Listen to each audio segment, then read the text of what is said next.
Hello everyone, मैं Sant Kumar Meena, assistant professor, government college Mandphiya. आज हम मनी एंड फाइनेंशियल सिस्टम का चैप्टर नंबर 16 स्टार्ट करते हैं। Stock exchange in India.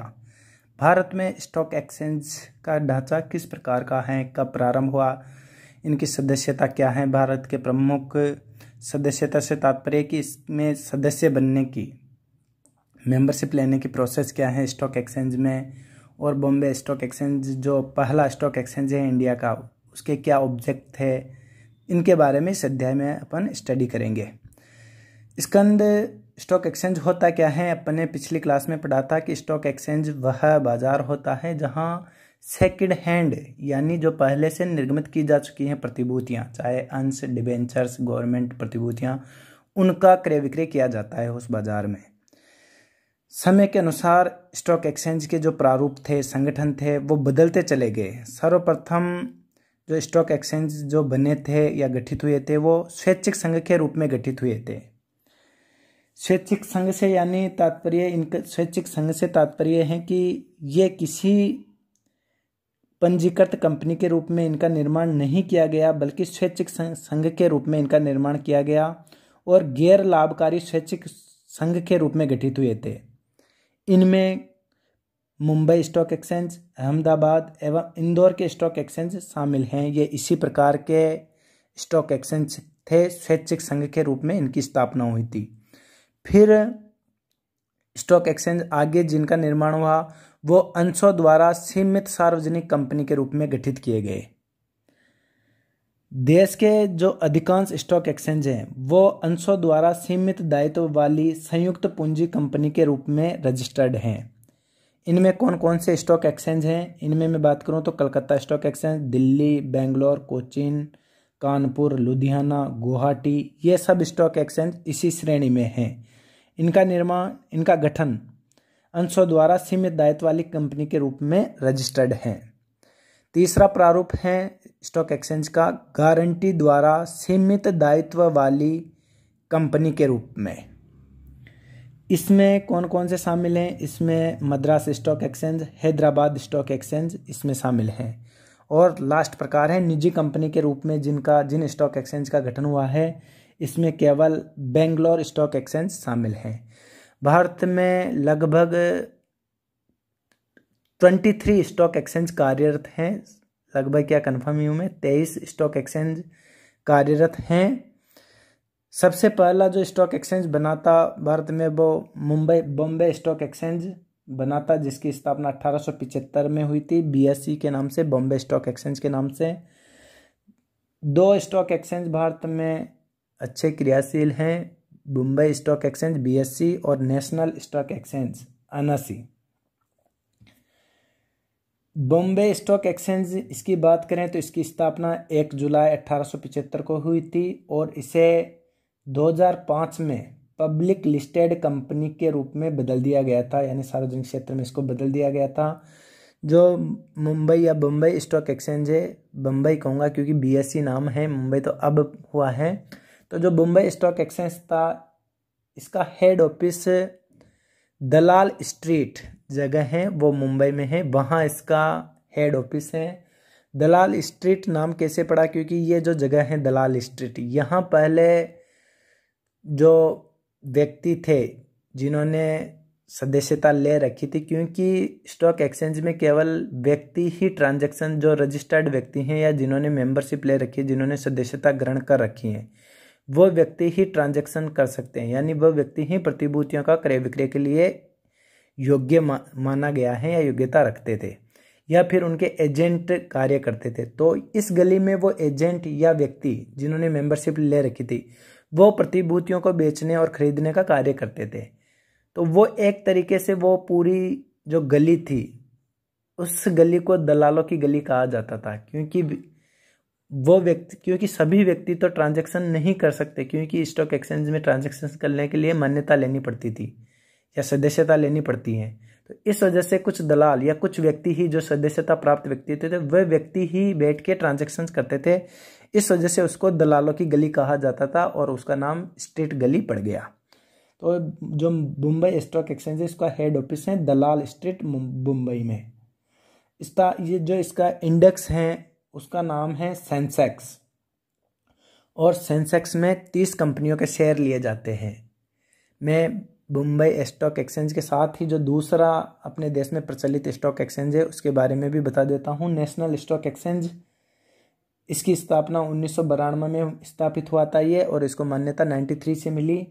इसकी स्थापना जो है वह फेरवानी कमेटी की संस्तुति पे की गई थी। इसका हेड ऑफिस भी मुंबई में वर्ली नाम की जगह पे है, और इसका जो इंडेक्स है उसका नाम निफ्टी है, और इसमें 50 कंपनियों के शेयर लिए जाते हैं। ये कुछ इसमें बीएसई और एनएसई में डिफरेंस भी यहाँ अपन कर सकते हैं। अब बात करें कि जो मुंबई स्टॉक एक्सचेंज जो 1875 में स्थापित हुआ उसके क्या ऑब्जेक्ट थे। पहला ऑब्जेक्ट था उसका प्रतिभूति व्यवसाय का नियमन करना एवं उसे नियंत्रित करना। दूसरा, उचित व्यवहारों को प्रोत्साहन, जो लीगल व्यवहार हैं उनको या उचित हैं, फेयर हैं, उनको प्रोत्साहन देना एवं प्रतिभूति व्यवसाय में अनुचित व्यवहार को रोकना। नेक्स्ट, प्रतिभूति व्यवसाय से संबंधित विवादों का निपटारा करना। स्कंद विनिमय केंद्र या सदस्यों की सुविधा के लिए सुरक्षा जमाओं का प्रयोग करना। ऋण पत्रों एवं जो डिबेंचर्स हैं उनका निर्गमन करके पूंजी प्राप्त करना।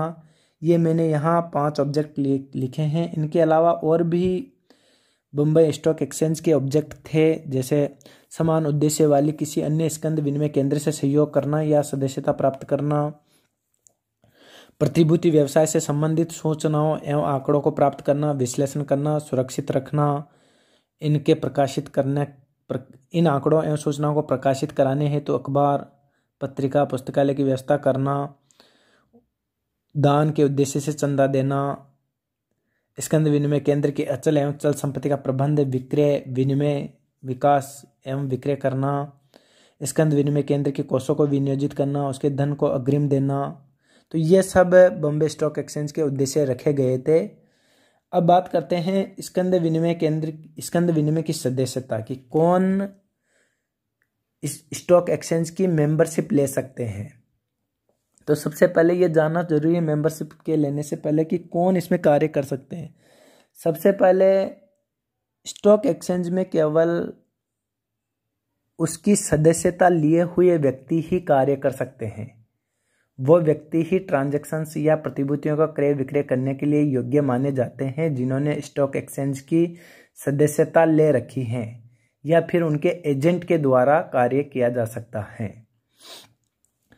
जो सदस्यता लेने की प्रोसेस है वो एक पहले से निर्धारित प्रक्रिया है। उसके लिए निर्धारित पात्रता, अन्य शर्तें को पूरा करना पड़ता है, और इन सदस्यों से ही विनिमय जो स्टॉक एक्सचेंज है उसकी साधारण सभा का निर्माण होता है एवं प्रबंध मंडल को चुना जाता है। प्रबंध मंडल में से ही अध्यक्ष एवं उपाध्यक्ष की नियुक्ति की जाती है, एवं संचालक मंडल द्वारा ही पूर्णकालिक कार्यपालक जो फुल टाइम डायरेक्टर हैं उसकी नियुक्ति की जाती है। स्कंद विनिमय की सदस्यता लेने के बाद व्यक्ति को संबंधित अधिकार या विशेषाधिकार दिए जाते हैं, और व्यक्ति उन अधिकारों या विशेषाधिकारों के उपयोग की अनुमति उन जो व्यक्ति को विशेषाधिकार दिए जाते हैं या अधिकार दिए जाते हैं वह उनको हस्तांतरित नहीं कर सकता, अन्य व्यक्ति को हस्तांतरित नहीं कर सकता, और न ही उनको गिरवी रख सकता है। नेक्स्ट है, और इसी में जो स्कंद विनिमय की सदस्यता के लिए एक प्रतिभूति अनुबंध नियम है, प्रतिभूति एक्ट आया हुआ है 1957। जो एक्ट आया था 1957 में, जो एक्ट बना था उसको गाइडलाइंस, उसकी जो नियम कानून है उसको फॉलो करना जरूरी रहता है। और योग्यताएं की बात करें तो इसकी सदस्यता लेने के लिए, स्टॉक एक्सचेंज की सदस्यता लेने के लिए एक सबसे मेन अहम योग्यता है कि स्कंद विनिमय में केवल व्यक्ति ही सदस्य बन सकते हैं। ओनली, केवल इंडिविजुअल इसके सदस्य बन सकते हैं स्टॉक एक्सचेंज के। कोई भी फर्म, कंपनी या अन्य कोई संस्था स्टॉक एक्सचेंज का सदस्य नहीं बन सकती। यह क्लियर मेंशन है कि कोई भी अन्य इंडिविजुअल के अलावा, व्यक्ति के अलावा कोई सदस्यता हासिल नहीं कर सकता।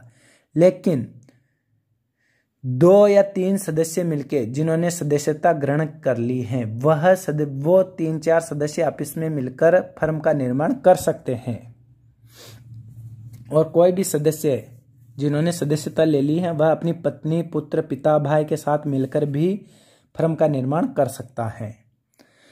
ये स्टॉक एक्सचेंज की जो सदस्यता हासिल करने की एक ये प्रोसेस है। इसके बाद बात करते हैं कार्यप्रणाली या मुख्य जो व्यवस्थाएं हैं स्टॉक एक्सचेंज की वो क्या है। इसमें सबसे पहले है पंच निर्णय। यदि कोई मामला होता है सदस्यों के मध्य और गैर सदस्यों के मध्य, तो पंच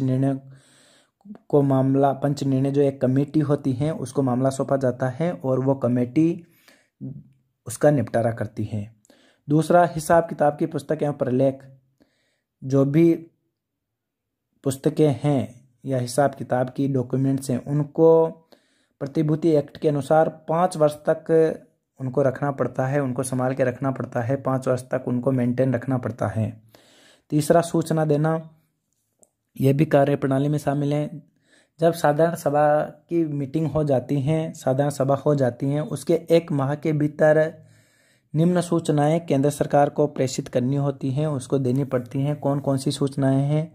इसमें है संचालक मंडल का गठन, नियमों एवं उपनियमों में यदि कोई परिवर्तन हुआ है तो उसकी सूचना केंद्र सरकार को देनी पड़ती है। संचालक मंडल द्वारा गठित समिति, उप समिति, उसकी सूचना देनी पड़ती है। कोई सदस्य, अगर नए सदस्य प्रवेश हुए हैं कि उन्होंने त्याग पत्र दिया है या कोई सदस्य जिनकी डेथ हो गई तो उसकी सूचना केंद्र सरकार को देनी होती है। अगर कोई दोषी सदस्य पाए गए हैं तो उसकी सूचना देनी पड़ती है। उन दोषी सदस्यों के विरुद्ध अनुशासनात्मक कार्यवाही का उल्लेख किया जाना पड़ता है। प्रतिभूतियों के सूचयन एवं असूचयन की सूचना देनी होती है और पंच निर्णयों की संख्या एवं प्रकृति, ये सूचनाएं हैं केंद्र सरकार को साधारण सभा के होने के 1 माह के भीतर भेजनी आवश्यक होती हैं। इसके आगे अपन कल पढ़ेंगे। धन्यवाद।